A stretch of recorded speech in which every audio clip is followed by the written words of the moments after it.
કોઈ પણ ધર્મ, જ્ઞાતિ, જાતિ ક્યારેય એવું શીખવતી જ નથી કે સામેવાળો વ્યક્તિ આપણા ધર્મનો નથી તો એને મારી નાખો.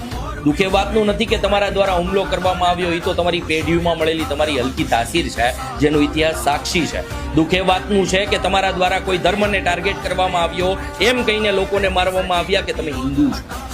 એ માસૂમ બાળકો, એ માસૂમ નવદંપતિ, એ માસૂમ લોકો કે જેમનો તમે જીવ લીધો છે.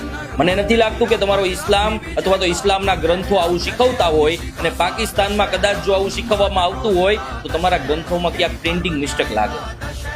મેન વસ્તુ કે જો તમને તમારો ધર્મ આવું શીખવાડતું હોય તો જમજમના પાણીથી તમને જન્નત મુકમ્મલ થવાની નથી.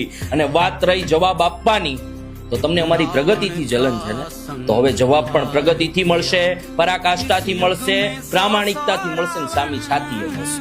આ દેશના યુવાન તરીકે અમારા સૌની ફરજ છે અને હવે અમે નિભાવીશું.